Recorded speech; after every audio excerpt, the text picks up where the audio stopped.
Hey everyone, welcome to my YouTube channel. आज ये हमारा वेस्टर्न पॉलिटिकल थ्योरी का नेक्स्ट क्लास है, जिसमें हम हॉब्स देखेंगे। ठीक है, थॉमस हॉब्स के बारे में पढ़ेंगे। तो ये आपके लिए इम्पॉर्टेंट रहेगा बिकॉज इसमें ट्रिक्स भी दिया गया है। इसमें ये नोट्स जो है वो बुक मतलब ये जो नोट्स है वो पूरी तरीके से PYQ बेस्ड है। तो आपको ये नोट्स बहुत ज़्यादा हेल्प करेगा।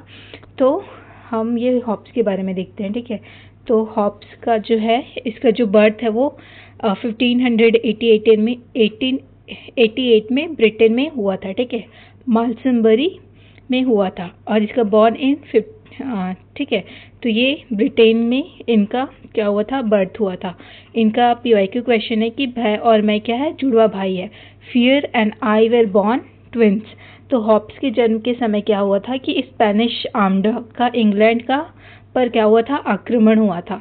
तो हॉब्स ने लिखा था कि मेरी माँ ने जुड़वा बच्चों को जन्म दिया है, मुझे और भय को।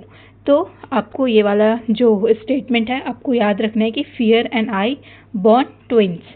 ठीक है, इसके बाद उनकी जो मेथोडोलॉजी है उसमें यांत्रिक भौतिकवाद, जो मैकेनिकल मटेरियलिज्म है, और वैज्ञानिक भौतिकवाद जो साइंटिफिक मटेरियलिज्म है, उसकी वो उनका क्या है, मेथोडोलॉजी है।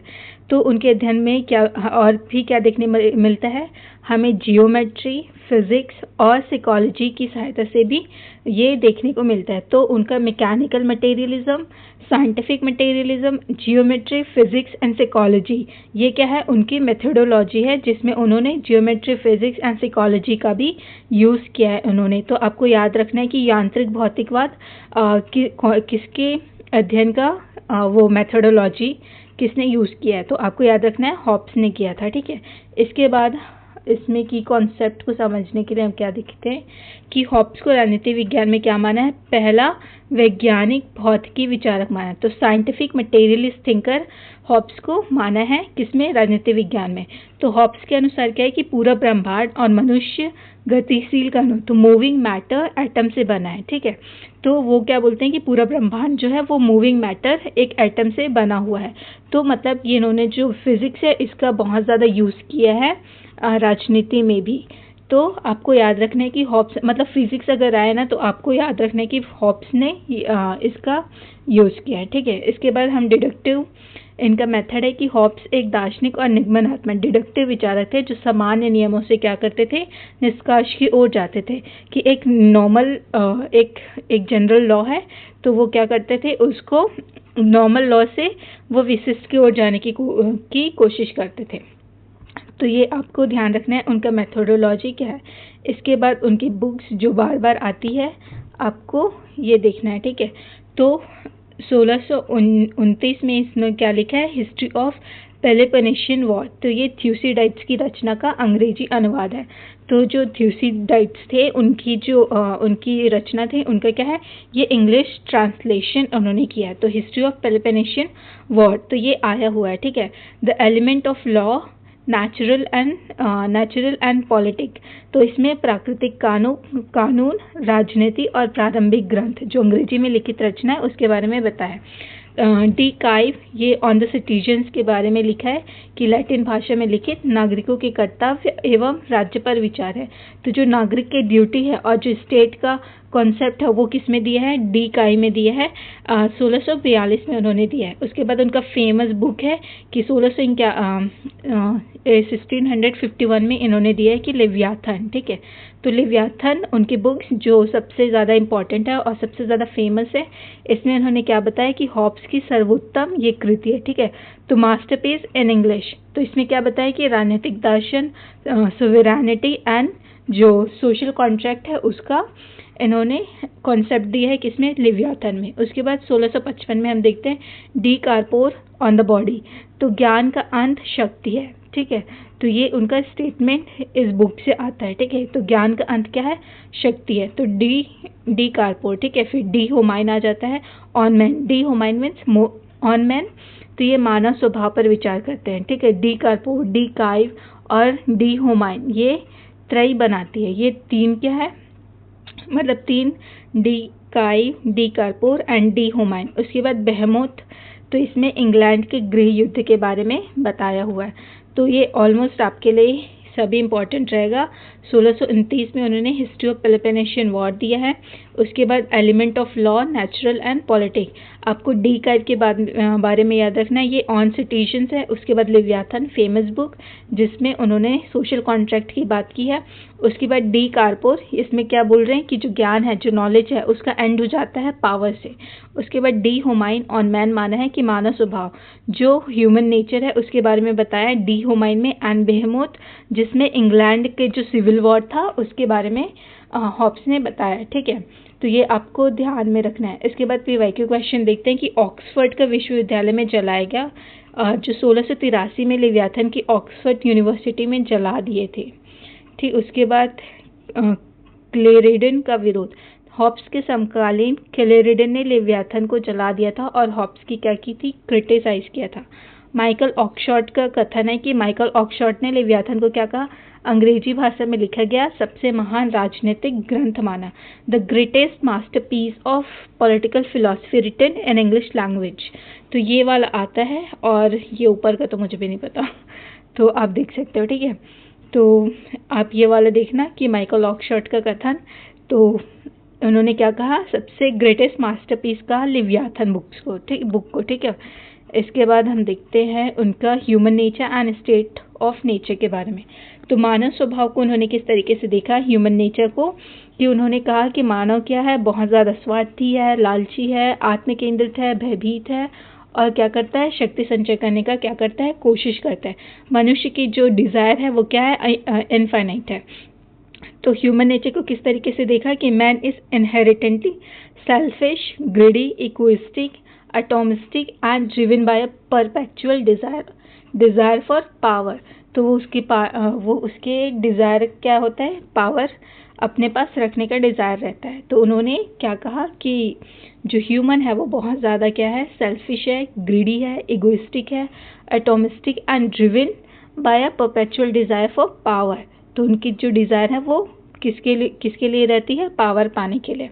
फॉर एग्जांपल देखते हैं कि जैसे कि एक आधुनिक शेयर बाजार या बिना पुलिस वाले बाजार में हर कोई क्या करता है कि दूसरों को ठगकर या ताकत से अपना मुनाफा, जो बेनिफिट है वो सबसे ज़्यादा करने का कोशिश करता है। ठीक है, मैक्सिमाइज करने की कोशिश करता है अपने किसी बेनिफिट को। तो हॉब्स भी इंसान को भी क्या मान रहा है, उसी तरह मान रहा है कि एटॉमिस्टिक इंडिविजुअल है जो केवल अपनी आत्मरक्षा और क्या चाहता है, सुख चाहता है। इंसान क्या चाहता है, मानव को बोला कि ये ऑटोमिस्टिक इंडिविजुअल है जो केवल क्या चाहता है, सिर्फ और सिर्फ ये चाहता है कि सेल्फ रक्षा हो और सुख हो, ये सिर्फ सुख और आत्मरक्षा चाहता है। तो ये क्या है, ह्यूमन नेचर हो जाएगा। ठीक है, उसके बाद स्टेट ऑफ नेचर देखते हैं कि राज्य के बनने से पहले की स्थिति। ठीक है, तो उस अवस्था को इन्होंने क्या कहा, प्री सोशल एवं पूर्व राजनीतिक, प्री पॉलिटिकल थी। तो ये स्टेटमेंट आपको बार बार आता है कि pre political and pre social and pre political. इसे हम जॉन लॉक में भी पढ़ेंगे, वो क्या बोलते हैं कि pre political and pre social बोलते हैं। ठीक है, हॉब्स क्या बोल रहे हैं कि प्री सोशल एवं प्री पॉलिटिकल। ठीक है, तो स्टेट ऑफ नेचर क्या है, pre social and pre political state where life was dominated by insecurity and war of all against all. तो यहाँ पे आप देख सकते हो कि क्वेश्चन आया हुआ है, the life of man in the state of nature was solitary, poor, nasty, British and short. तो ये क्या बोल रहे हैं कि जो प्राकृतिक अवस्था में मानव का जो जीवन क्या था, एकाकी था, निर्धन था, निकृष्ट था, पाश्विक था और क्षणिक था। ठीक है, शॉर्ट था, कम टाइम के लिए था, ब्रिटिश था, पाश्विक, नेस्टी, ठीक है, मतलब बेकार जिंदगी टाइप्स का था। उसके बाद पुअर मतलब गरीबी बहुत ज़्यादा थी, एकाकी सॉलिटरी थी। ठीक है, एकाकी जीवन लोग जीते थे क्योंकि सब जो है सेल्फिश है, अपना जो हित है वो ज़्यादा से ज़्यादा करने लगते थे, इसीलिए वो एक दूसरे से क्या कर लेते थे, मतलब एक दूसरे के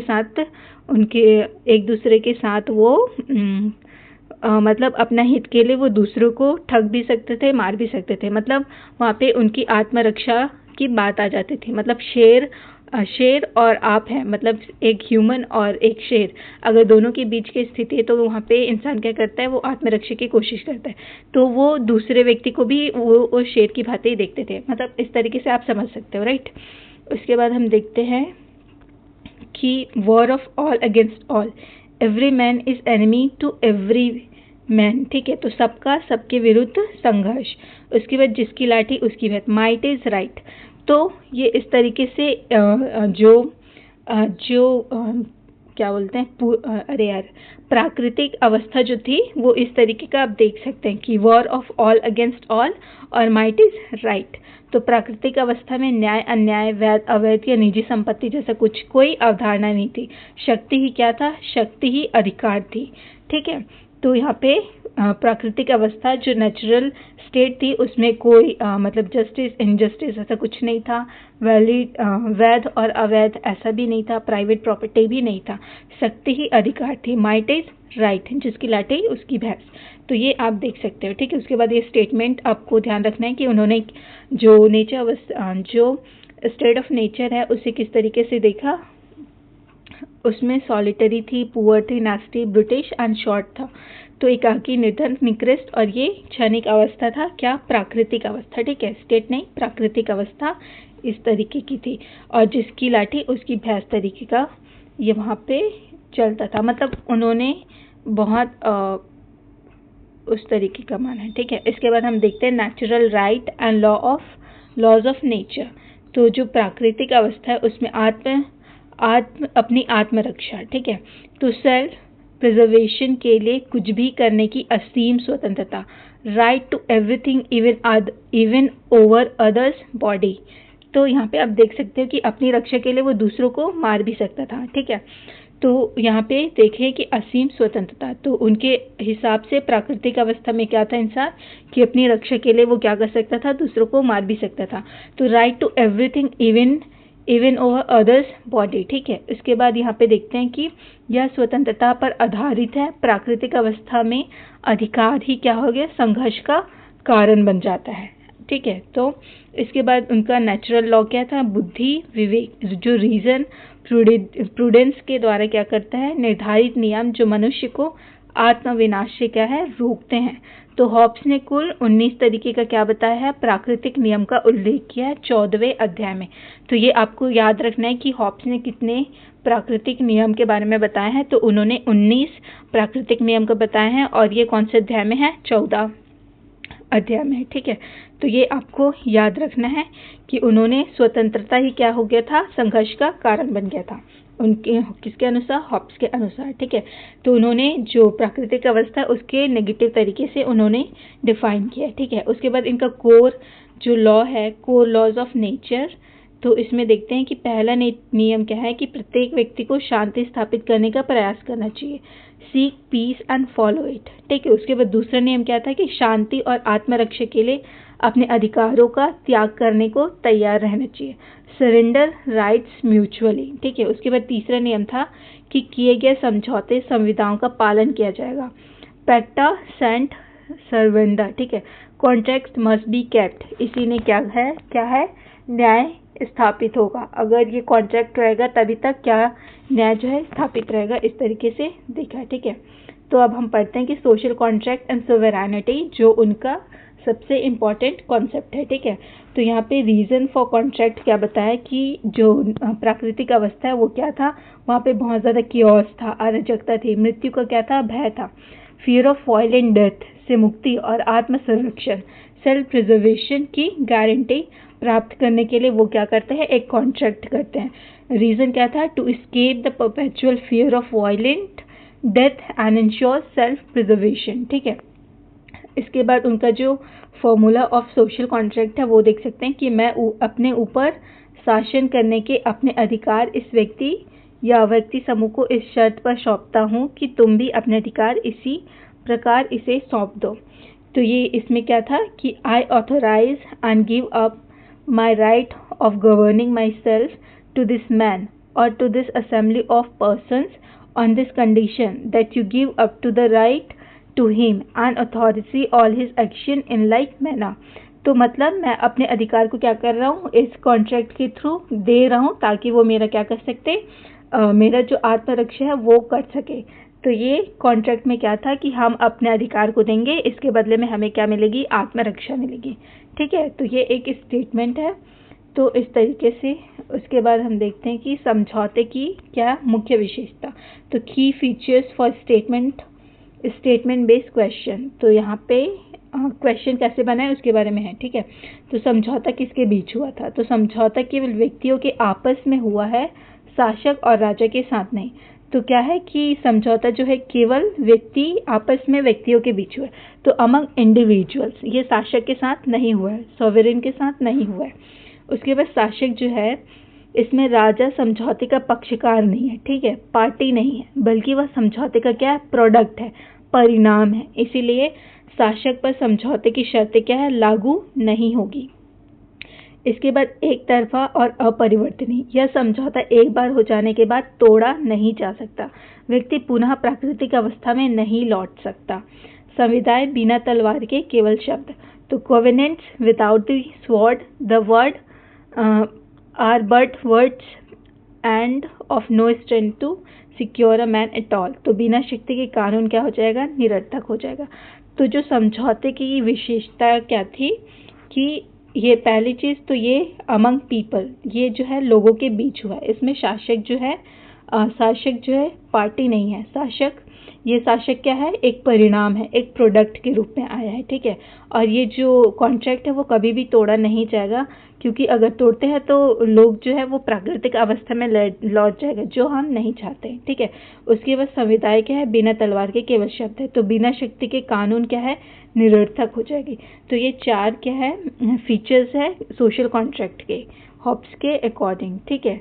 तो आपको याद रखना है कि ये जो कॉन्ट्रैक्ट हुआ है वो लोगों के बीच हुआ है, राजा के बीच नहीं। राजा क्या है, एक परिणाम है, एक प्रोडक्ट हुआ है, और इस कॉन्ट्रैक्ट को आप चेंज नहीं कर सकते। अगर चेंज करोगे तो प्राकृतिक अवस्था में चले जाओगे, ठीक है। तो जो कि इसमें अपरिवर्तनीय बताया है, ठीक है, अनचेंजेबल बताया है, ठीक है। उसके बाद संविदाएं क्या है, बिना शक्ति के कानून क्या है, निरर्थक हो जाएगा। उसके बाद उनकी सोवेरानिटी का अगर हम देखें तो सोवेरानिटी एंड लिबर्टी। तो कानून संप्रभुता का जनक, फादर ऑफ लीगल सोवेरानिटी।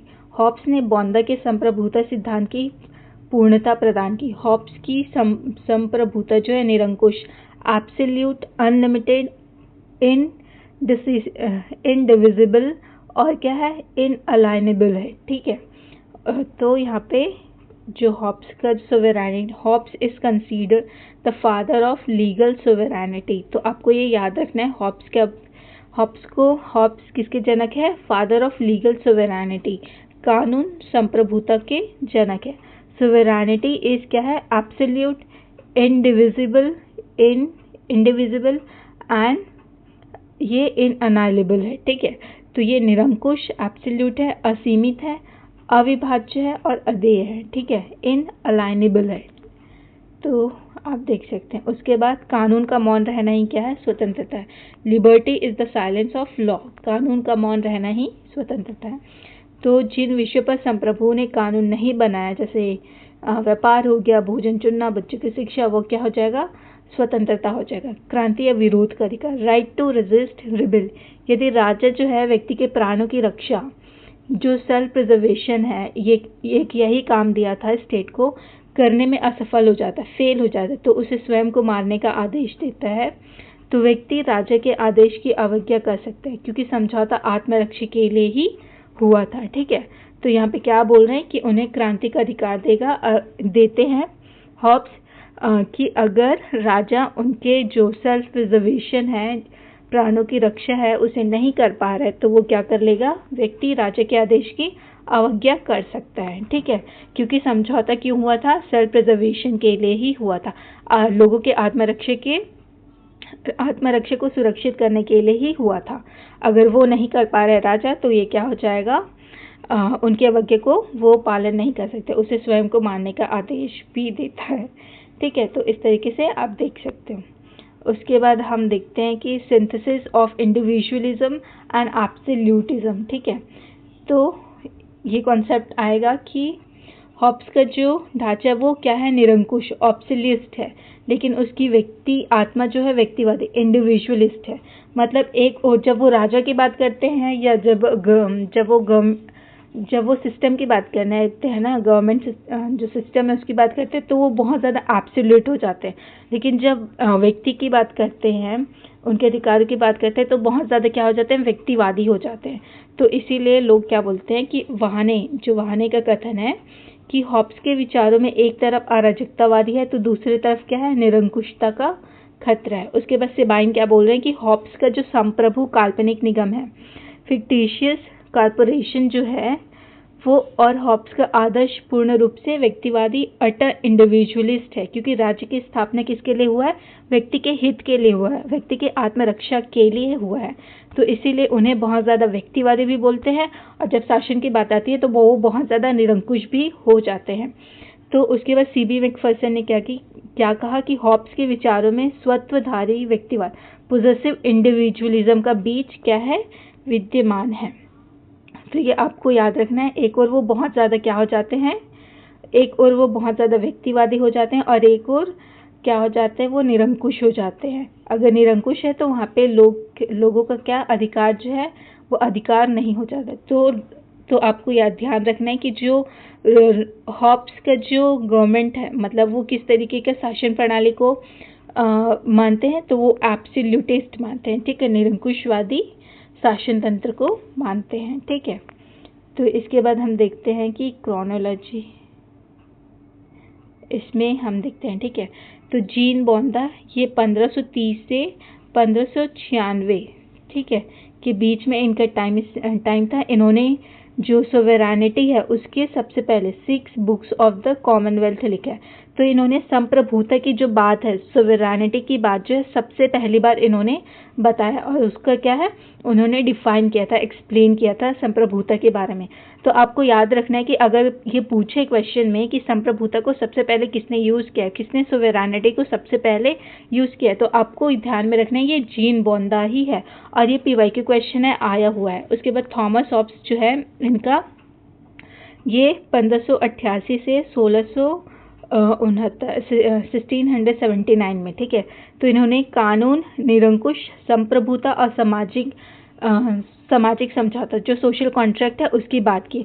तो ये निरंकुश संप्रभुता, ये क्या है, एब्सोल्यूटिस्ट सोवेरानिटी की बात करते हैं, ठीक है। लीगल भी जोड़ते हैं, ठीक है। तो ये आपको ध्यान में रखना है थॉमस हॉब्स के बारे में। उसके बाद बारूक स्पिनोजा, ये हॉब्स का क्या है, समकालीन दार्शनिक है। उसके बाद जॉन लॉक आते हैं, ये 1632 से 1704 के बीच, ये उदारवाद के जनक है, सीमित सरकार की बात करते हैं और प्राकृतिक अधिकार की भी बात करते हैं।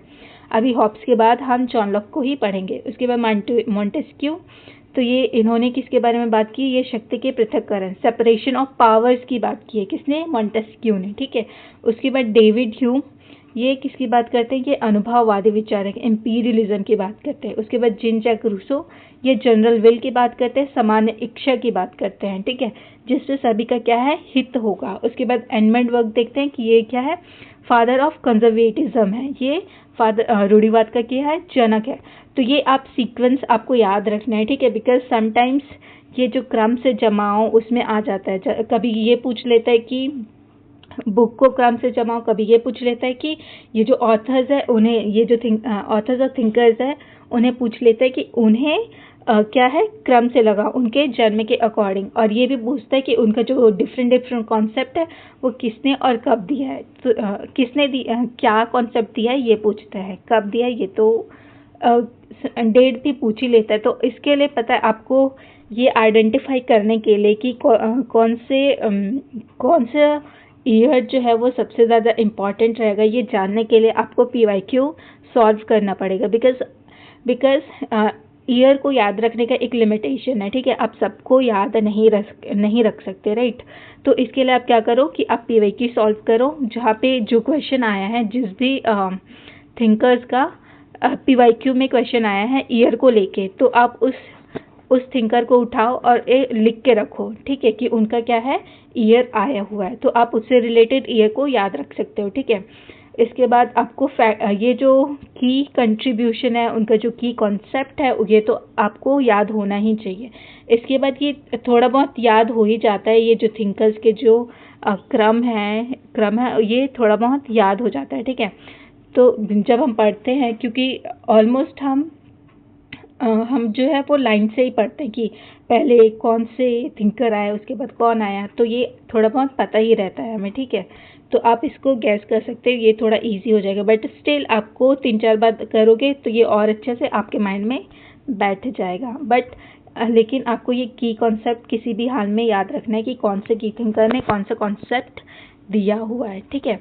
इसके बाद हम देखें कि समकालीन आंदोलन एवं महत्वपूर्ण contemporary movements and other facts, ठीक है।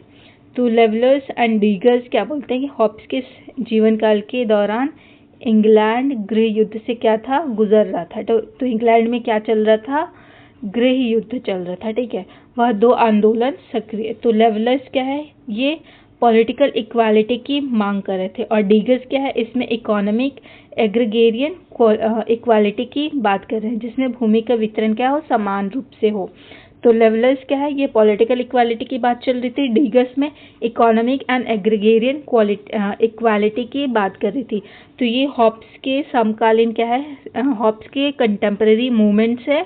तो आप थोड़ा बहुत ऐसे याद रख सकते हैं कि लेवलर्स एंड डीगर्स किससे संबंधित है, तो आपको हॉब्स से समझ लेना है, ठीक है। उसके बाद अगर हम लास्ट में रिविजन करें तो हॉब्स ने क्या कहा है, ज्ञान क्या है, ज्ञान का अंत शक्ति है, the end of knowledge is power. तो इसमें किस में दिया है, ये डी कार्पोन बुक में दिया है। उनके बाद शक्ति और सत्ता क्या है, हॉब्स ने शक्ति और सत्ता अथॉरिटी में कोई भेद नहीं किया, ठीक है। धर्म पर विचार, तो संप्रभु ही चर्च का सर्वोच्च प्रधान है, राज्य के ऊपर कोई धार्मिक सत्ता नहीं होगी।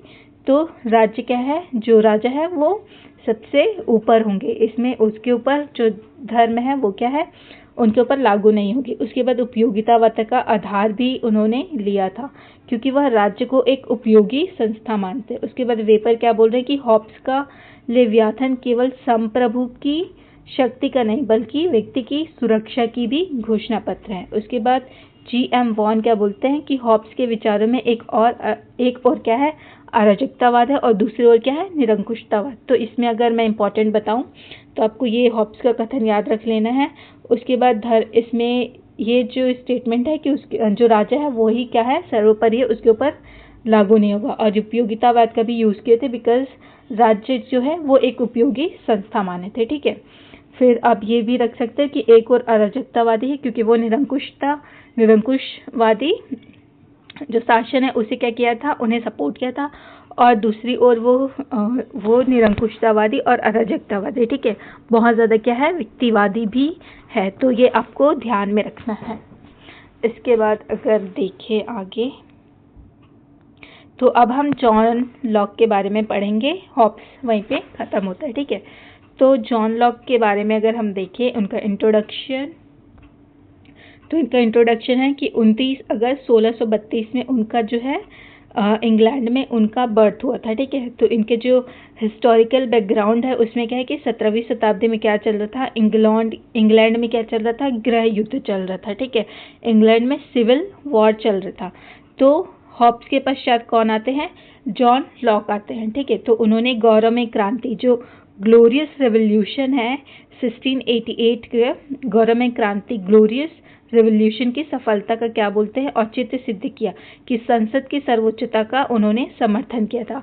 Parliamentary supremacy over monarchial absolutism, तो जो हॉब्स है उन्होंने यही जो मोनार्की एब्सोल्यूटिज्म है उनका सपोर्ट किया था। बट यहाँ पे जॉन लॉक ने क्या करेंगे, संसद की सर्वोच्चता जो पार्लियामेंट सुप्रीमेसी है उसका समर्थन करेंगे। उसके बाद राजनीतिक दल क्या है, विग दल, ठीक है, विग पार्टी। संस्थापक लॉर्ड एक दल सीमित राजतंत्र व संसद का समर्थक है। तो आई थिंक एक क्वेश्चन आया हुआ है कि राजनीतिक दल, लॉक इंग्लैंड के विग दल के संस्थापक लॉर्ड सैफ्टबरी का सचिव था। यह दल सीमित राजतंत्र व संसद का समर्थक है। मतलब ये याद रखना है कि लॉक जो है इंग्लैंड के एक विग दल से जुड़े हुए थे, ठीक है। तो आपको बस ये याद रखना है, इनको याद रखने की ज़रूरत नहीं है कि वो सचिव थे, ये थे, बस ये याद रखना है कि वो इंग्लैंड के किसी पार्टी से जुड़े हुए थे, ठीक है। और उन्होंने क्या किया, गौरवमय क्रांति जो है, ग्लोरियस रेवोल्यूशन है, उनका जो ग्लोरियस उन्हें जस्टिफाई करने की कोशिश किए थे, ठीक है। इसके बाद हम देखते हैं PYQ क्वेश्चन कि which revolution is associated with John Locke political philosophy. तो ये किससे जुड़ा है? ग्लोरियस रेवोल्यूशन ऑफ 1688, गौरव में क्रांति से जुड़ा हुआ है। Lock justified parliamentary supremacy over divine rights of kings. तो उन्होंने क्या किया है? पार्लियामेंट्री को सुप्रीमेसी माना है इंस्टेड ऑफ मोनार्कियल एब्सोल्यूटिज्म। ठीक है, उसके बाद उनकी कुछ मेजर बुक्स एंड वर्क्स को देखते हैं। टू ट्रीटीज ऑफ गवर्नमेंट की बात की है 1689 में। ठीक है, तो इसमें फर्स्ट पार्ट क्या है? Refutes Filmer's and divine right of kings. तो यहाँ उन्होंने जो फिल्मर है, एक थिंकर है, उनका फिल्मर ने डिवाइन राइट ऑफ किंग्स का क्या किया है? उनका पैट्रियार्क का उन्होंने क्रिटिसाइज किया है। ठीक है, किसने? जॉन लॉक ने क्रिटिसाइज किया है फिल्मर का। ठीक है, उसके बाद सेकेंड पार्ट है explain state of nature, social contract, constitutional state. तो ये जो टू ट्रीटीज ऑफ गवर्नमेंट है, तो पहले में वो क्या करते हैं? जो फिल्मर है उन्होंने कहा था कि डिवाइन राइट ऑफ किंग्स, उन्होंने जो राजा है उसके डिवाइन राइट के बारे में बात किया था, मतलब अल्टीमेटली वो पैट्रियार्क के बारे में बात कर रहे थे। ठीक है, तो इन्होंने जॉन लॉक ने क्या किया? इसका विरोध किया, उनके पैट्रियार्की का विरोध किया। ये क्वेश्चन बार बार पूछा गया है कि जॉन लॉक ने किसका फिल्मर के किस चीज़ का उन्होंने क्रिटिसाइज किया है? तो उन्होंने क्रिटिसाइज किया है divine right of Kings, patriarch का। उसके बाद सेकेंड पार्ट में उन्हें बताया है कि state of nature, social contract and constitutional state के बारे में उन्होंने बताया है। यहाँ पे लिखा है ना टू ट्रीटीज, तो एक ये हो जाएगा, एक ये हो जाएगा। उसके बाद an essay concerning human understanding, तो ये 1689 से 1690। इसमें फाउंडेशनल टेक्स्ट ऑफ इम्पीरियलिज्म, अनुभववाद and concept of tabula rasa, mind as a blank state. तो ये टेबुला रासा जो है वो आया हुआ है mind as a blank state. ठीक है, उसके बाद अ लेटर कंसर्निंग टॉलरेशन, तो ये 1689 में अगेन आया हुआ है। इसमें क्या बोल रहे हैं कि advocates for religious tolerance, separation of church and state, excluding atheist and Catholic of his time. तो ये इसके बारे में बताया। तो आपको मोटा मोटा यहाँ पे ये याद रखना है, ये two treatises of government, an essay concerning human understanding, a letter concerning toleration, और ये जो दो चीज़ है इसको याद रख लेना है। ठीक है, तो मतलब ये चीज़ को आपको याद रखना है कि फर्स्ट पार्ट में क्या है, सेकेंड पार्ट में क्या है। और ये मोस्ट इम्पॉर्टेंट है बिकॉज ये यूजीसी नेट में 2-3 बार आया हुआ है। फिल्मर्स का उन्होंने क्रिटिसाइज किया, क्यों किया, ये बोल के आया हुआ है। उसके बाद उसकी अगली नेक्स्ट बुक है द रीजनेबलनेस ऑफ क्रिश्चियनिटी। तो इसमें rationalist interpretation of Christian faith. ठीक है, तो Peter Laslett notes it was written after some thoughts concerning education, essay on the law of nature. ये आप देख सकते हो। उसके बाद हम देखते हैं कि थ्योरी ऑफ नॉलेज, एम्पीरिसिज्म एंड टेबुला रासा के बारे में हम देखते हैं। ठीक है, तो यहाँ पे क्या बताया है कि अनुभववाद के पिता कौन है? लॉक को क्या बोल रहे हैं कि आधुनिक अनुभववाद के पिता बोल रहे हैं। लॉक रिजेक्टेड रेन जिसका डॉक्ट्रिन ऑफ इनेट आइडियाज, लॉक को आधुनिक अनुभववाद, इम्पीरियलिज्म का फादर बोल रहे हैं। उसके बाद टेबुला रासा क्या है? ये जन्म के समय मनुष्य का मस्तिष्क एक खाली प्लेट, ब्लैंक स्लेट के समान होता है। The human mind at birth is a clean state, blank sheet की तरह होता है। उसके बाद ज्ञान पूर्व निर्मित, इनेट नहीं होता, बल्कि 5 केंद्रियों जो सेंस ऑर्गन्स के अनुभव को क्या कर रहे हैं? प्राप्त कर रहे हैं। All knowledge originates from experience view the 5 senses and reflection. वह बुद्धिवादी, वो क्या बात कर रहे हैं? एक रैशनलिज्म प्रियोरी का विरोध करें, अपोज प्योर प्रियोरी रैशनलिज्म। तो आपको यहाँ पे ये वाला जो चीज़ है टेबुला रासा, वो आपको थोड़ा सा ध्यान में रखना है। ठीक है, ये टेबुला रासा को आप ध्यान में रख सकते हो। All knowledge originates from experience view the 5 senses and reflection. और एम्पीरियलिज्म के वो क्या थे? फादर थे। तो इस तरीके से आप याद रख सकते हो। ठीक है, इसके बाद हम देखें कि उनका पीवाईक्यू क्वेश्चन किस तरीके स्टेटमेंट जो असर्शन टाइप्स का बना है कि according to Locke there are no innate ideas. तो अभी हमने देखा knowledge comes exclusively from experience, sense experience. तो यस, हमने देखा था यहाँ पे कि वो क्या बोल रहे हैं कि all knowledge originate from experience, view the five senses and reflection। जो ज्ञान पूर्व निर्मित है वो innate नहीं होता, बल्कि क्या है, वो 5 केंद्र ऑफ सेंस ऑर्गन्स के थ्रू हम क्या करते हैं, अनुभव से प्राप्त करते हैं।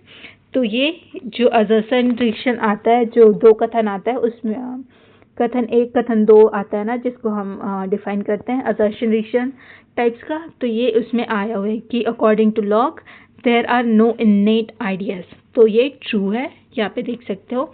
उसके बाद नॉलेज कम्स एक्सक्लूसिवली फ्रॉम क्या, एक्सपीरियंस, सेंस 5 सेंसेस से आ रहा है। तो ये जो लाइन है आप याद रख सकते हो, ठीक है।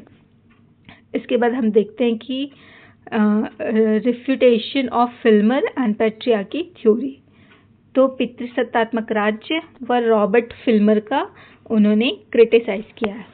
तो रॉबर्ट फिल्मर ने अपनी बुक पैट्रियार्क और the natural state of Kings में राजाओं को क्या बोला है, दैवी अधिकार एवं प्राकृतिक अधीनता, जो नेचुरल सब्जेक्शन का समर्थन किया है, ठीक है। तो फिल्मर क्या बोलते हैं कि जैसे पिता का बच्चे पर स्वाभाविक अधिकार होता है, वैसे ही राजा का प्रजा पर अधिकार होता है। लेकिन लॉक ने इसको क्रिटिसाइज किया और बोले कि लॉक ने अपनी 2 ट्रीटीज ऑफ गवर्नमेंट के जो फर्स्ट पार्ट है उसमें उन्होंने इनका क्या किया है, रिजेक्ट किया है इस आइडिया को। और क्या बोले कि पिता का नियंत्रण बच्चे के अल्पावश्य, जब तक बच्चा क्या है, माइनर है, तब तक हो सकता है, लेकिन प्रजा बच्चा नहीं है, ठीक है, वे विवेकशील प्राणी है। अतः शासन क्या होना चाहिए, का एकमात्र आधार प्रजा की सहमति होना चाहिए, कंसेंट की बात उन्होंने की है। तो अगेन यहाँ पे देखो कि उनका काउंटर आर्ग्यूमेंट क्या है कि paternal power is temporary until children reach the age of reason, subject are rational adults, hence legitimate government can only rest on consent, not fatherly subjection। तो ये क्या बोले कि जो प्रजा है वो क्या है, एक रैशनल प्राणी है, ठीक है, वो तार्किक होके सोचता है। जो प्रजा है वो बच्चे नहीं है, और बच्चे के ऊपर भी आप तभी तक कंट्रोल कर सकते हो जब तक वो माइनर है। और जब राजा है उसको किसके थ्रू काम करना चाहिए, लोगों के कंसेंट से काम करना चाहिए। तो ये रॉबर्ट जो फिल्मर है उनका मतलब रिजेक्ट करते हैं उनके आइडिया को कि राजा क्या है, राजा के ऊपर सब अधिकार होगा, और प्रजा क्या है, प्रजा का भी उसके ऊपर अधिकार, प्रजा के ऊपर उनका अधिकार होगा एक बच्चे की तरह। तो उन्होंने ऐसे बताया, ठीक है। उसके बाद हम देखते हैं कि उन्होंने जो ह्यूमन नेचर है और जो नेचुरल स्टेट है उसके बारे में देखते हैं। तो ह्यूमन नेचर क्या है, ह्यूमन नेचर तो अच्छा, यहाँ पे एक हॉब्स है और दूसरा जॉन लॉक, ठीक है। तो हॉब्स ने क्या माना था ह्यूमन नेचर को, उन्होंने क्या बोला था, सेल्फिश है, इगोइस्टिक है, सॉलिटरी एकाकी है, ब्रिटिश है, ठीक है, झगड़ालू है। लेकिन जॉन लॉक ने क्या बोला कि व्यक्ति क्या है, रैशनल है, मॉरल है, सोशल है, पीसफुल है, मतलब एक विवेकशील, नैतिक और सामाजिक प्राणी है। कौन, व्यक्ति। तो इन्होंने नेगेटिव तरीके से देखा और जॉन लॉक ने क्या देखा, पॉजिटिव तरीके से देखा। उसके बाद इस दोनों का जो स्टेट ऑफ नेचर है उसमें क्या है कि state of war of all against all. तो सॉलिटरी, पुअर, नेस्टी, तो इसमें क्या है कि state of war of all against all, मतलब सभी एक दूसरे के साथ क्या है, संघर्षशील है लोग। यहाँ पे स्टेट को क्या माना है, एक पीसफुल माना है, गुडविल माना है, म्यूचुअल असिस्टेंस एंड प्रिजर्वेशन माना है। तो मतलब लॉक ने पॉजिटिव तरीके से देखा और हॉब्स ने क्या देखा है, नेगेटिव तरीके से डिफाइन करने की कोशिश की है। तो यहाँ पे क्या है, शांति है, सद्भाव है, पारस्परिक सहयोग है, ठीक है, peace, goodwill, mutual assistance and preservation, सहयोग है, ठीक है। और यहाँ पे गवर्नमेंट रूल क्या है, might is right, law of the jungle. तो यहाँ पे राजा ही क्या है, सबसे सर्वोपरि है, राजा ही क्या है, सबसे सर्वोपरि है। उसके बाद यहाँ पे गवर्नमेंट बाय नेचुरल लॉ, प्राकृतिक नियम, डिराइव्ड फ्रॉम रीजन। तो ये जो लॉ का गवर्नेंस जो रूल था वो क्या था, प्राकृतिक नियम से था, जो तर्क से चलता था, ठीक है। इसके बाद हम देखें अगर हम एग्जाम्पल देखें रियल वर्ल्ड, तो हॉब्सियन स्टेट ऑफ नेचर क्या है? It's like a lawless riot where everyone fights over scarce resources. और लॉक का स्टेट क्या था?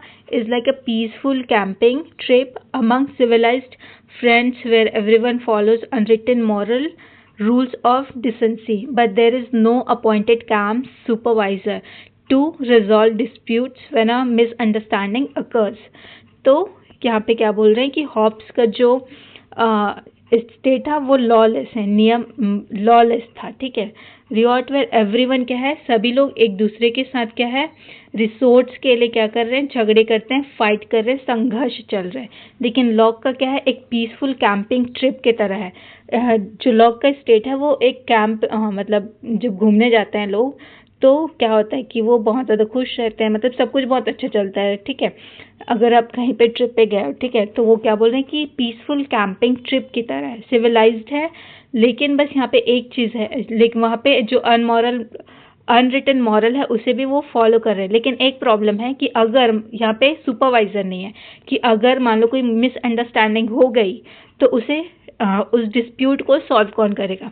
तो इसके लिए लॉक क्या बोलते हैं कि एक स्टेट का होना ज़रूरी है, ठीक है। और जो हॉब्स है वो बोलते हैं कि भाई जो संघर्ष है, तुम इतने लड़ते रहोगे खुद के रक्षा के लिए, दूसरों को मतलब खुद के रक्षा के लिए तुम दूसरे को मार दोगे, तो इससे बेहतर है कि तुम अपना अधिकार को एक राजा को दो, और राजा क्या करेगा? आपके अधिकार का रक्षा करेगा, आपका जान की रक्षा करेगा, ठीक है। और यहाँ पे लोग बोलते हैं कि अगर कोई डिस्प्यूट होगा तो उसे रिजॉल्व करने के लिए हम एक स्टेट लेके आएंगे, राइट। तो इस तरीके से आप इस कॉन्सेप्ट को समझ सकते हो। तो एक PYQ question again, who describe the state of nature as a state of peace, goodwill, mutual assistance and preservation? तो ऑब्वियसली ये जॉन लॉक हो जाएंगे, जैसे हमने अभी देखा, ठीक है। तो आई होप आप ये कॉन्सेप्ट को नहीं भूलोगे। उसके बाद हम theory of natural right and property के बारे में देखते हैं कि प्राकृतिक अधिकार और संपत्ति का अधिकार, ठीक है। तो कोर कॉन्सेप्ट, लॉक क्या बोलते हैं? Father of natural rights. तो प्राकृतिक अधिकार के क्या है? जन्मदाता है, ठीक है। कौन? John Locke. तो इन्होंने 3 तरीके के राइट्स के बारे में बताया, right to life, right to liberty and right to property. तो जीवन का अधिकार होना चाहिए, स्वतंत्रता का अधिकार होना चाहिए, और क्या? संपत्ति का अधिकार होना चाहिए। मनुष्य ने मतलब जॉन लॉक ने ये 3 तरीके का क्या बताया है? 3 तरीके का अधिकार उन्होंने बताया, जिसमें right to life, right to liberty, right to property आ जाएगा, ठीक है। इसके बाद हम देखें तो संपत्ति में सब समाहित है। लॉक ने कई स्थानों पर संपत्ति शब्द में जीवन और स्वतंत्रता को भी शामिल कर दिया। तो right to property is the broad umbrella. तो उन्होंने क्या मतलब इसमें क्या समझ आ रहा है कि उन्होंने जो राइट टू प्रॉपर्टी है उसको मेन माना, किससे? जो राइट टू लाइफ है और राइट टू लिबर्टी है उससे भी ज़्यादा इंपॉर्टेंट रहेगा क्या? Right to property. तो यहीं से वो समझ में आ जाता है वो कहीं ना कहीं एक पूंजीवादी उदारवाद का क्या वो समर्थन सपोर्ट कर रहे हैं, ठीक है। तो यहाँ पे देख सकते हैं कि Locke often subsumed life and liberty under the broad term property, ठीक है। उसके बाद श्रम सिद्धांत क्या है? Labour theory of property. जब मनुष्य प्रकृति की वस्तु में अपना श्रम लेबर मिलाता है तो वह उसकी क्या हो जाती है? निजी संपत्ति हो जाती है। तो property is created when a person mixes their individual labour with natural resource. तो कोई नेचुरल रिसोर्स है जिसमें ह्यूमन लेबर, जो व्यक्ति है उसका श्रम लग जाता है, तो वो क्या हो जाएगा? प्राइवेट प्रॉपर्टी हो जाता है, ठीक है। तो लिमिट्स ऑफ प्रॉपर्टी क्या है? कि पर्याप्तता का नियम, दूसरों के लिए पर्याप्त छोड़ना है, अपव्यय ना करने का, ठीक है। तो leave enough and as good for others. Spoils limit क्या है? Do not hold more than can be used before spoiling. तो वस्तु नष्ट नहीं होनी चाहिए। तो संपत्ति पर भी कुछ लिमिटेशन उन्होंने रखी है कि दूसरों के लिए आपको बचा के रखना है और आपको इसको वेस्ट नहीं करना है, स्पॉइल नहीं करना है। किसको? संपत्ति को, ठीक है। तो आप इस तरीके से देख सकते हैं। उसके बाद अगेन क्वेश्चन हम देखते हैं कि according to Locke which right is the most comprehensive and includes all other right. तो ऑब्वियसली ये क्या हो जाएगा? राइट टू प्रॉपर्टी हो जाएगा, जिसमें right to liberty and right to life क्या रहेगा? सबस्यूम्ड रहेगा, ठीक है। तो आप यहाँ पे राइट टू प्रॉपर्टी आ जाएगा। American constitution modified Locke's triad to life, liberty and pursuit of happiness, Thomas Jefferson and George Mason. तो ये क्या बोल रहे हैं कि जो अमेरिकन कॉन्स्टिट्यूशन है उसमें लॉक के ये जो 3 राइट्स है वो अमेरिकन कॉन्स्टिट्यूशन में हम देख सकते हैं। उसके बाद हम देखें theory of social contract.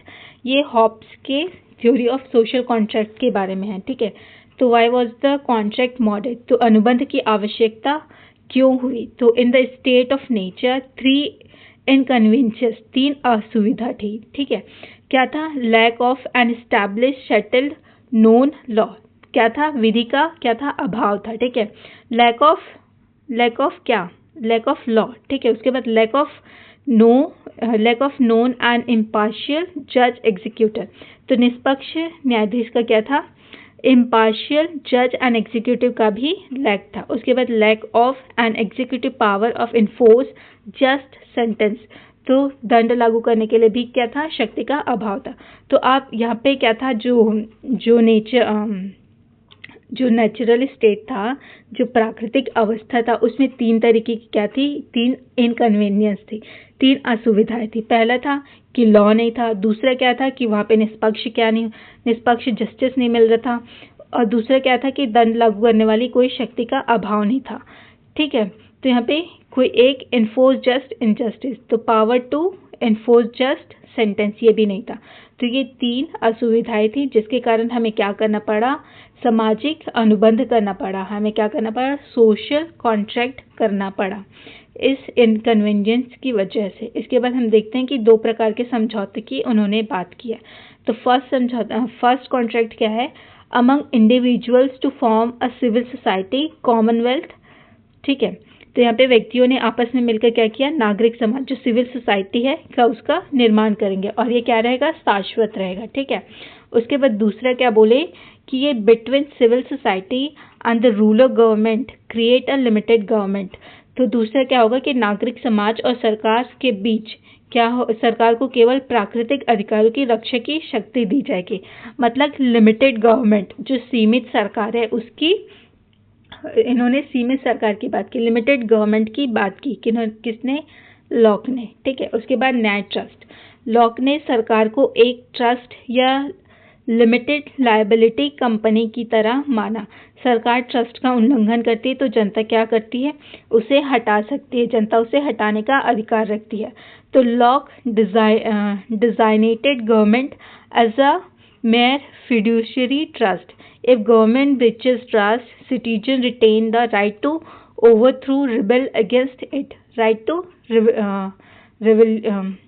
revolution, ठीक है, रेवोल्यूशन की बात आ जाएगी। तो मतलब यहाँ पे हम देखें कि फर्स्ट चीज़ वो क्या बोल रहे हैं, एक सिविल सोसाइटी को फॉर्म कर रहे हैं, ठीक है, एक सिविल सोसाइटी फॉर्म कर रहे हैं, दूसरा ये लिमिटेड गवर्नमेंट की बात कर रहे हैं, और थर्ड क्या बोल रहे हैं, ये स्टेट को, गवर्नमेंट को क्या माना, एक fiduciary trust, limited liability company की तरह माना। अगर ये गवर्नमेंट क्या करती है, अगर ये गवर्नमेंट लोगों के जो ट्रस्ट है उसे ब्रीच करती है, उससे तो लोग क्या करेंगे, लोग गवर्नमेंट के लिए रिबेल कर सकते हैं। बिकॉज ये क्यों आया है, ये सिर्फ और सिर्फ आया है कि ये लोगों का जो प्राकृतिक अधिकार है उसे रक्षा कर सके, और जो ऊपर 3 इनकन्वीनियंस है उसे पूरा कर सके। तो सिर्फ स्टेट का उतना ही काम था। तो यहाँ पे आप लिमिटेड गवर्नमेंट से समझ सकते हो, ठीक है। तो ये आपको याद रखना है कि पहले 2 प्रकार, ये जो 2 कॉन्सेप्ट उन्होंने दिया है, ठीक है, 2 कॉन्ट्रैक्ट हुआ है, एक सिविल सोसाइटी का, दूसरा लिमिटेड गवर्नमेंट का, ठीक है। तो आपको ध्यान में रखना है। उसके बाद the real world analogy trusteeship देखते हैं कि think of the government as a hire security guard agency, trustee, ठीक है। उसके बाद citizens pay taxes, give authority purely to protect their house and family, like life, liberty and property. If the security guard start looting the house, citizens fire the agency and hire a new one. तो इस तरीके से हम देखते हैं कि अभी लोकतंत्र में भी, जैसे डेमोक्रेसी है, हम क्या करते हैं कि 5 इयर्स के लिए इलेक्ट करते हैं किसके, गवर्नमेंट को, ठीक है। अगर और 5 साल तक हम देखते हैं कि गवर्नमेंट सही काम कर रही है कि नहीं, उनकी गवर्नेंस सही है कि नहीं, उनकी पॉलिसी सही है कि नहीं, राइट। अगर वो चीज़ नहीं करती तो अगले जब नेक्स्ट ईयर इलेक्शन होता है, अगले पाँच साल बाद, तो उसमें क्या करते हैं लोग उसे हटा सकते हैं, राइट। तो इस तरीके का वो बात लॉक बोल रहे हैं, ठीक है। तो who call the state government a trust और लिमिटेड लियाबिलिटी कंपनी, तो यहाँ पे जॉन लॉक हो जाएगा। तो इस तरीके से आपको क्वेश्चन सॉल्व भी करना है और कॉन्सेप्ट पढ़ते जाना है, ठीक है। उसके बाद हम देखें organs of government and separation of powers, ठीक है। तो इसमें क्या आ जाएगा, उसने तीन ऑर्गन दिया है, first legislature, executive and federative, ठीक है। तो इसमें लेजिस्लेचर में क्या आ जाएगा, supreme organ responsible for making laws. तो लेजिस्लेचर किसके लिए होंगे, लॉज मेकिंग के लिए होंगे। उसके बाद एग्जीक्यूटिव क्या है, executes laws and administer justice, include judiciary. तो इसमें जुडिशरी भी आ जाएगा। तो ये लॉज का क्या करेगा, इम्प्लीमेंट करेगा, और ये इंक्लूड करेगा, इसमें क्या इंक्लूड रहेगा, जुडिशरी। इसके बाद फेडरेटिव में क्या आ जाएगा, handles foreign affairs, war, peace and alliance. तो तीन तरीके का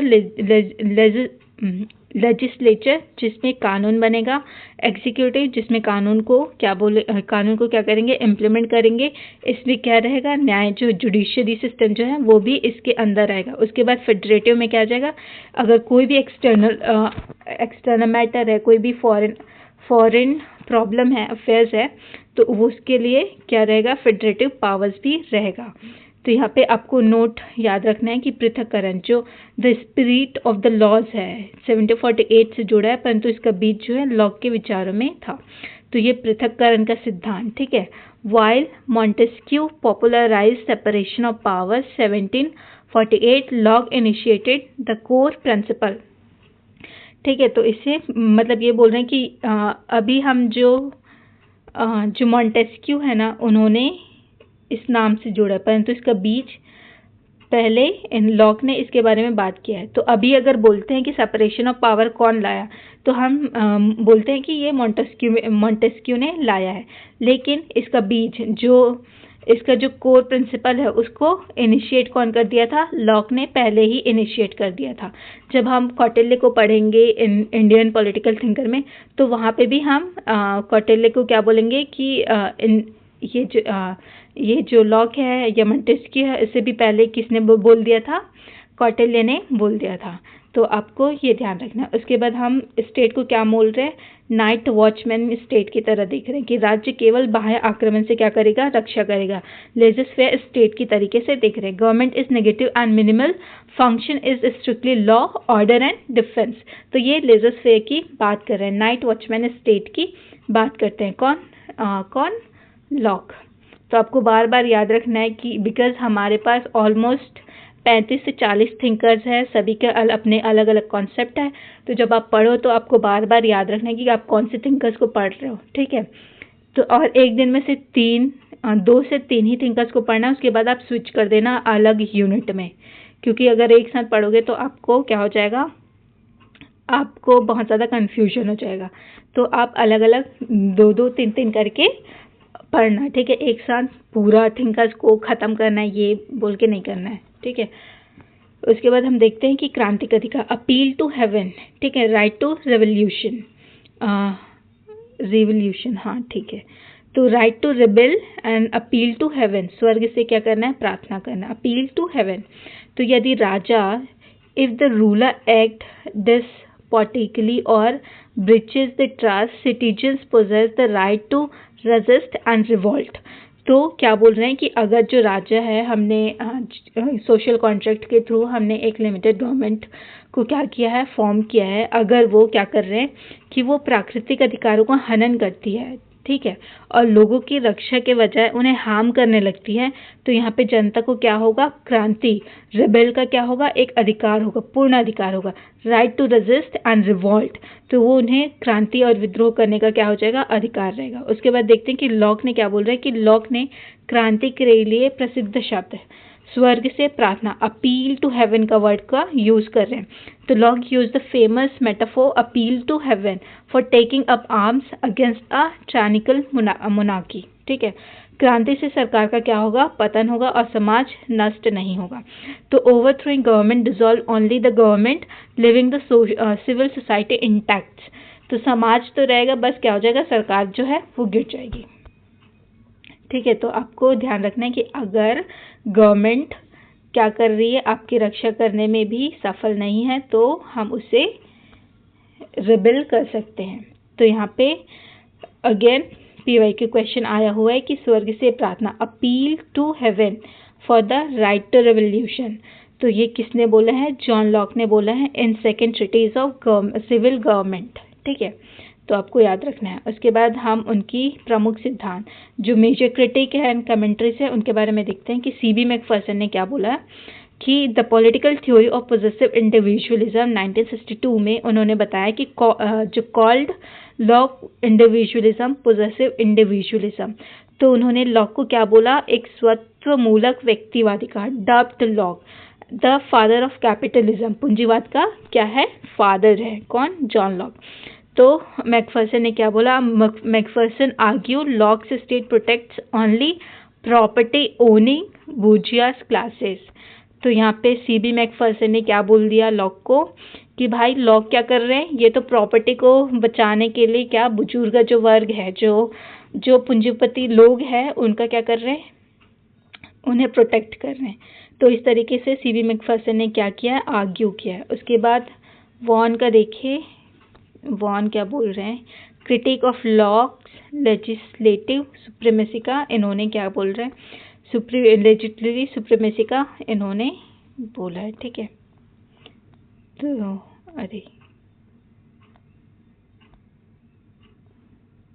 तो lock system is a system of supreme legislative power, not supreme community. Locks theory on everything is dead.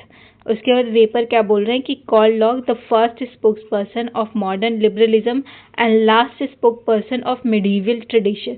तो जो उदारवाद है और मध्यकाल का अंत के प्रवक्ता किसको मान रहे हैं? वेपर ने किसको बोला? जॉन लॉक के बोल रहे हैं कि जैसे मध्यकाल खत्म हुआ और उदारवाद का क्या हुआ? बर्थ हुआ। तो मध्यकाल खत्म होने और उदारवाद के स्टेट आने के पहले जो ब्रिज है, तो उसमें इन्होंने बताया कि highlight traditional nature of locks thought. उसके बाद जेरेमी बेंथम बोल रहे हैं बकवास से बढ़कर बकवास बकवास से बढ़कर बकवास। तो क्रिटिसाइज लॉक ने तो जेरेमी बेंथम ने क्या किया कि इन्होंने जो लॉक ने दिया है, जो प्राकृतिक अवस्था का अधिकार दिया है, उसे क्या बोला है? बकवास माना है। किसने? जेरेमी बेंथम ने। तो लॉक्स के नेचर राइट का क्या बोला है? उन्हें नॉनसेंस अपॉन स्टिल्ट्स। तो utilitarianism rejection of natural right. तो लॉक के जो प्राकृतिक अधिकार है उसे जेरेमी बेंथम ने रिजेक्ट किया और उससे बोला बकवास है। उसके बाद एडमंडबर्ग क्या बोल रहे हैं कि criticise Locke social contract as abstract, a historical and illogical conservative critic of social contract। उसके बाद पीटर लास्लेट। तो जो क्रिटिसिज्म है वो उतना आता नहीं है, बट आप थोड़ा बहुत ध्यान रख सकते हो। उसके बाद हम क्विक रिवीजन अगर करें तो फादर ऑफ इंडिविजुअलिज्म या लिबरलिज्म। तो फादर ऑफ लिबरलिज्म कौन है? तो यहाँ पे ये जॉन लॉक आ जाएंगे, उदारवाद के पिता। फादर ऑफ इम्पीरियलिज्म अगेन अनुभववाद के जनक कौन है? जॉन लॉक, जिसमें उन्होंने टेबुला रासा की बात की है। तो टेबुला रासा में क्या होता है कि जो ह्यूमन है, जब उसका बर्थ होता है तो उसका माइंड क्या होता है? ब्लैंक शीट की तरह होता है, मतलब ब्लैंक होता है उसका दिमाग। तो वो क्या हो जाएगा? टेबुला रासा। तो इम्पीरियलिज्म का भी फादर है जॉन लॉक। उसके बाद फादर ऑफ नेचुरल राइट्स, तो जॉन लॉक ने लाइफ, लिबर्टी एंड प्रॉपर्टी की बात की है। उसके बाद टाइप्स ऑफ स्टेट एडवोकेटेड, तो आपको याद रखना है कि उन्होंने constitution, monarchy, limited government, night watchman state की क्या किया है? सपोर्ट किया है, जो लिमिटेड गवर्नमेंट है, सीमित सरकार। उसके बाद कॉन्सेप्ट ऑफ सोवेरानिटी, तो avoided word sovereignty, preferred supreme power, सर्वोच्च शक्ति, रिसाइडिंग इन लेजिस्लेचर पीपल। तो उन्होंने सोवेरानिटी के जगह क्या यूज़ किया? सुप्रीम पावर किसके पास होगा? लेजिस्लेचर के पास होगा। उसके बाद toleration, supported religious freedom in a letter concerning toleration, तो उनकी बुक है, but excluded atheist and Catholics. उसके बाद फेमस कोट है कि where there is no law there is no freedom, तो जहाँ कानून नहीं होगा वहाँ क्या? स्वतंत्रता भी नहीं होगी। उसके बाद बोले कि government has no other end but the preservation of property. ठीक है, तो गवर्नमेंट कुछ नहीं है, सिर्फ प्रॉपर्टी के रक्षक के अलावा। तो आप इसे ध्यान में रख सकते हो, ठीक है। तो father of individualism, imperialism, natural right, और उन्होंने सीमित गवर्नमेंट की बात की है। तो आपको ये ध्यान में रखना है, ठीक है। इसके बाद तो हम देखें तो ये जॉन लॉक भी यहीं पे ख़त्म होता है। उसके बाद हम रूसो के बारे में देखते हैं, जॉन लॉक रूसो के बारे में, कि इनका बर्थ कब हुआ था। इनका बर्थ जो 28 जून 1712 को जेनेवा स्विट्ज़रलैंड में हुआ था, ठीक है। वह 18वीं शताब्दी के महान फ्रांसीसी ज्ञानोदय जो फ्रेंच एनलाइटमेंट था, रोमांटिक आंदोलन, ठीक है, रोमांटिसिज्म के विचारक थे, ठीक है। इन्होंने क्या किया है, डायरेक्ट डेमोक्रेसी के जनक भी बोलते हैं। मैक्सी ने क्या बोला कि रूसो प्रकृति का शिशु, चाइल्ड ऑफ नेचर, तथा सभ्यता तथा विज्ञान की उन्नति ने मानव स्वभाव को क्या कर दिया है, भ्रष्ट कर दिया है। तो जैसे जैसे सभ्यता और विज्ञान की उत्पत्ति हुई, वैसे वैसे मानव क्या हुआ, ह्यूमन क्या हुआ, करप्टेड होते गया। तो उसका बर्थ हम देख लेते हैं कि उनका रूसो का बर्थ जो है वो 1712 में हुआ था स्विट्ज़रलैंड में, ठीक है। ये रोमांटिक मूवमेंट की बात करते हैं। ये मतलब फ्रांसीसी फ्रेंच एनलाइटमेंट के टाइम इनके बात करते हैं। ये फादर ऑफ डायरेक्ट डेमोक्रेसी है। और मैक्सी ने इन्हें क्या बोला, Rousseau was a child of nature and believe that advancement of science and civilisation corrupted human nature. तो ह्यूमन नेचर किसके साथ करप्ट हो गया, जैसे जैसे सिविलाइज्ड होते गए और क्या बढ़ा, विज्ञान, ठीक है, साइंस बढ़ने से क्या हो गया, लोग करप्ट हो गए, उनका जो नेचर है वो करप्टेड हो गया। इसके बाद हम देखें PYQ हाईलाइटेड क्वेश्चन कि who said man is born free but everywhere he is in chains. तो ये आपको याद रखना है कि इन्हें रूसो ने बात की है, उनकी बुक है द सोशल कॉन्ट्रैक्ट 1962 में, ठीक है। उसके बाद सेकंड क्वेश्चन है who pioneered the concept of civil religion, नागरिक धर्म, एंड पैराडॉक्स ऑफ फ्रीडम, विरोधाभासी स्वतंत्रता। तो अगेन ये रूसो आ जाएंगे।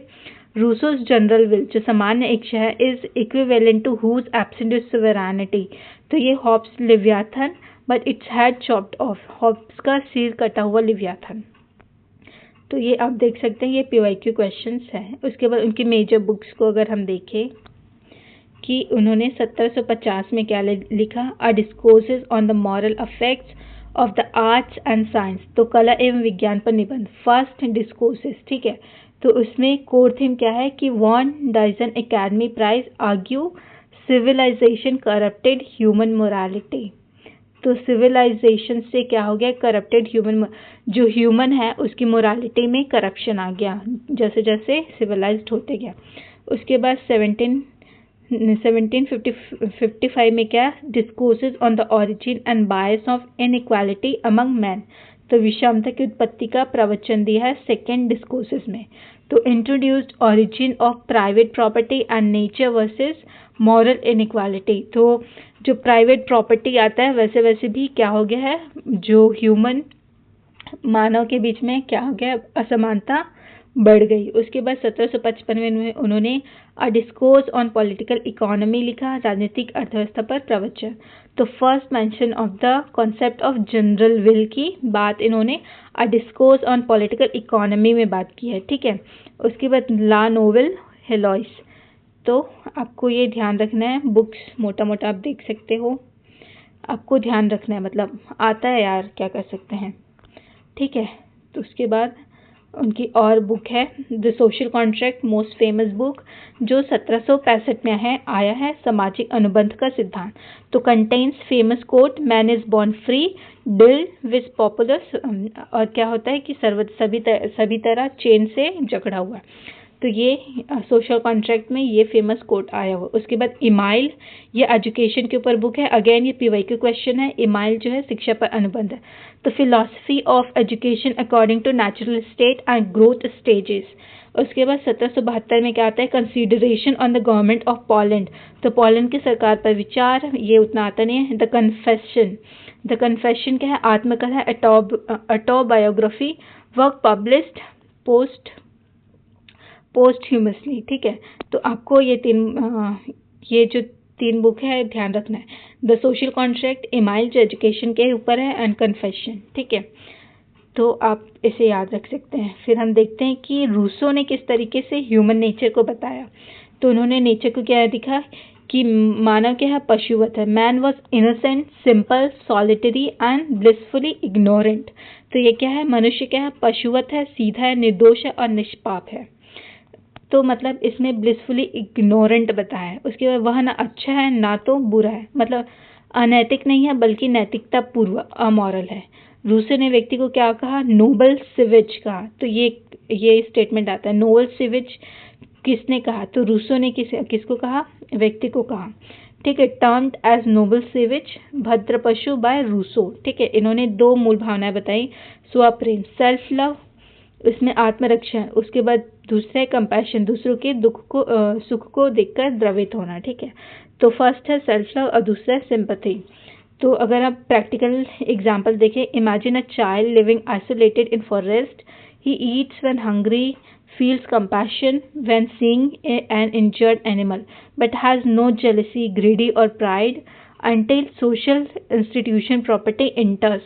तो जब तक जो नेचुरल स्टेट था, प्राकृतिक अवस्था थी, तब तक क्या था, सब कुछ अच्छा था। मानव क्या था, नैतिक था, निर्दोष था। और अगर किसी को आप इंजर्ड देख लो तो उसके लिए क्या होता था, सिंपैथी होता था, कंपैशन फील करता था। लेकिन जैसे जैसे ये सोशल इंस्टीट्यूशन आया, प्रॉपर्टीज आई, तो लोग कैसे क्या होते गए, लोग क्या हो गए, करप्टेड हो गए, उसमें मोरालिटी थी वो कम हो गई। तो इस तरीके से रूसो ह्यूमन नेचर को क्या कर रहे हैं, डिफाइन कर रहे हैं। और जो नोबल सेवेज उन्होंने ह्यूमन को कहा वो याद रखना है आपको। ठीक है, इसके बाद state of nature and corruption की बात करते हैं कि प्राकृतिक अवस्था एक स्वर्ण युग था। तो उन्होंने जो स्टेट ऑफ नेचर है उसे क्या बोला, peacefully golden age with total equality, जहाँ पे पूरी स्वतंत्रता थी और समानता थी। व्यक्तिगत संपत्ति का उदय जब हुआ, जब पहले व्यक्ति ने जमीन का टुकड़ा घेरकर कहा यह मेरा है, दिस इज माइन, वहीं से क्या हुआ, नागरिक समाज जो है, सिविल सोसाइटी में क्या हुआ, असमानता आने लगी। तो ऑरिजिन ऑफ प्राइवेट प्रॉपर्टी से क्या हुआ, the downfall begin when a man fenced land and said this is mine, giving rise to greed, conflict and inequality. तो यहाँ पे अगेन उनका स्लोगन है बैक टू नेचर, प्रकृति की ओर क्या करना है, लौटना है। ठीक है, back to nature, return to natural simplicity and morality, not literal primitive living. ठीक है, तो यहाँ पे गुफाओं से लौटना नहीं बल्कि मानव मन में क्या करना है, नैतिक गुणों को पुनः जागृत करना है। तो लिटरल प्रिमिटिव लिविंग की बात की है। तो वह पहला व्यक्ति जिसने जमीन का एक टुकड़ा घेरकर कहा यह मेरा है, जिसे लोग इतने सरल मिले कि उसकी बात पर विश्वास कर लिया, वह नागरिक समाज का संस्थापक था। ठीक है, तो ये रूसो का सेकंड डिस्कोर्स में इनका आया हुआ। तो उन्होंने जो नेचुरल स्टेट है उसे गोल्डन एज कहा। ठीक है, गोल्डन एज कहा। और क्या हुआ, अगर संपत्ति जो प्राइवेट प्रॉपर्टी आया, लोग बोलने लगे कि दिस इज माइन, तो वहाँ से क्या होने लगा कि सिविल सोसाइटी में क्या हो गई, इनइक्वालिटी आने लगी, लोगों के बीच क्या होने लगा, कॉन्फ्लिक्ट होने लगा, लोगों के मन में लालच आने लगा। तो ये आपको याद रखना। और उनका जो स्लोगन है बैक टू नेचर, रूसो इस तरीके से बोल रहे हैं। इसके बाद हम देखते हैं कि सोशल कॉन्ट्रैक्ट रूसो के हिसाब से क्या है। तो यहाँ पे restabilize moral freedom and political equality loss due to private property. तो ये क्या बोल रहे हैं कि संपत्ति के कारण जो अराजकता हुई है, जो असमानता हुई है, उसे हमें खत्म करके पुनः क्या करना है, रीस्टेबलाइज करना है। ठीक है, तो प्रत्येक व्यक्ति क्या हो जाएगा, individual surrender their natural rights not to a ruler king but to the entire community. तो यहाँ पे क्या बोल रहे हैं रूसो कि भाई तुम्हें किसी शासक को देने की जरूरत नहीं, किसी स्टेट को देने की जरूरत नहीं, बल्कि आपको अपना अधिकार किसको देना है, कम्युनिटी को देना है। कम्युनिटी को आपको सरेंडर करना है, ताकि क्या आ सके, ताकि जो सोसाइटी है उसमें क्या आ सके, इक्वालिटी आ सके, जो कियोस है वो खत्म हो सके, लोगों में क्या आ सके कि वो फिर से मॉरल हो सके। तो री establish moral freedom and political equality की बात कर रहे हैं सोशल कॉन्ट्रैक्ट में कौन, रूसो। तो यहाँ पे अनुबंध के बाद क्या है, व्यक्ति समाज का अभिन्न अंग है, इसीलिए वह जितना अधिकार खोता है उतना ही नागरिक अधिकार सिविल राइट के रूप में वापस करता है। By giving himself to all he gives himself to no one giving civil liberties equal to what he loses. तो यहाँ पे आपको ध्यान में रखना है, ठीक है, कि रूसो का सोशल कॉन्ट्रैक्ट क्या है। तो यहाँ पे हमने 3 कॉन्ट्रैक्ट पढ़ा, फर्स्ट हॉब्स का, सेकेंड लॉक का, थर्ड अभी रूसो का। तो हॉब्स ने किस तरीके से देखा कि उन्होंने नेगेटिव तरीके से देखा सोशल कॉन्ट्रैक्ट। क्यों किया, क्या, ताकि लोग क्या है, लोगों के बीच लोग अपनी आत्मरक्षा कर सके, क्योंकि जो नेचर था वो क्या था, नेचर में लोग बहुत ज़्यादा संघर्षशील थे, बहुत ज़्यादा कॉन्फ्लिक्ट करते थे, एक दूसरे को भी वो कर देते थे। उसके बाद फिर हमने पढ़ा जॉन लॉक का, तो उसमें वो क्या बोल रहे हैं, उन्होंने जो प्राकृतिक अवस्था है उसे पॉजिटिव तरीके से देखा, और वो सिर्फ इसलिए लाए ताकि जो मिसअंडरस्टैंडिंग होती है, तो एक सुपरवाइज की तरह हमें एक लिमिटेड गवर्नमेंट चाहिए। उसके बाद रूसो क्या बोल रहे हैं कि लोग अब बहुत ज़्यादा करप्ट हो गए हैं। क्यों, क्योंकि प्राइवेट प्रॉपर्टी आ गया है। तो इस वजह से हमें क्या चाहिए कि हमें एक मॉरल सोसाइटी फिर से इस्टेब्लिश करना है, जहाँ पे इक्वालिटी हो सके, जहाँ पे एब्सोल्यूट फ्रीडम हो सके। तो यहाँ पे ये तीनों कॉन्सेप्ट आपको ध्यान में रखना है। जो क्या है सोशल कॉन्ट्रैक्ट है, तीनों का अलग अलग तरीके से उन्होंने डिफाइन किया है, ठीक है। तो आपको ये ध्यान में रखना है। उसके बाद जनरल विल की बात कौन कर रहा है, रूसो कर रहा है। तो रूसो क्या बोल रहे हैं कि Rousseau distinguish 2 types of human will.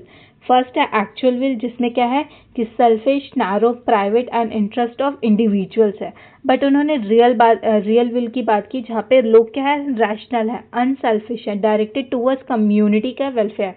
तो यहाँ पे ये रियल विल की बात जो है, आदर्श इच्छा, उसके ऊपर आता है कि आपको एक्चुअल विल के ऊपर नहीं, बल्कि रियल विल हमें लेके आना है, ताकि ये कॉमन गुड ऑफ इंटरेस्ट हो सके, कम्युनिटी के वेलफेयर में हो सके। तो यहाँ पे जनरल विल क्या है कि सभी व्यक्तियों की आदर्श इच्छाओं का योग, सम ऑफ रियल विल्स, वह हमेशा क्या होगा, जस्टिफाइड होगा, ठीक है, अनडिवाइडेड होगा, एंड क्या होगा, एक सर्वोपरि होगा, सर्वोच्च होगा। तो it is the sum total of real wills of all citizens. It aims strictly at the common interest and public welfare. तो ये आपको ध्यान में रखना है। तो अगर आप विजुअल से देखें कि तो एक्चुअल विल क्या है भाई, इसमें क्या आ जा रहा है, सेल्फिशनेस आ जा रहा है, इसमें प्राइवेट इंटरेस्ट आ जाए।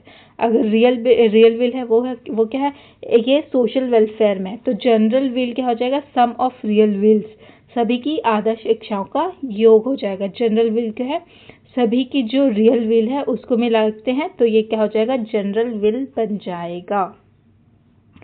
तो अगेन हम इसमें अगर डिफरेंस देखना चाहें, तो जो जनरल विल है, ठीक है, जनरल विल और विल ऑफ ऑल मेजॉरिटी। तो जनरल विल क्या है, common good and public interest, ये किस में है, कॉमन गुड में है। और ये विल ऑफ ऑल, तो प्राइवेट एंड फ्रैक्शनल इंटरेस्ट, व्यक्तिगत गुटों के हित में। उसके बाद क्वालिटी क्या आ जाती है, क्वालिटेटिव, गुणवत्ता, शिष्टता। और उसके बाद क्वांटिटी, ये जो मेजॉरिटी वाला है इसमें केवल संख्यात्मक, क्वांटिटी हुए। एरर रिस्क में ऑलवेज राइट एंड इनफेलिएबल, सदैव क्या होगा, इनफेलिएबल होगा, हमेशा राइट होगा। लेकिन अगर मेजॉरिटी वाले में देखें तो can be wrong and corrupted भी हो सकता है, ठीक है। बाकी का हम कल करेंगे। एक मिनट।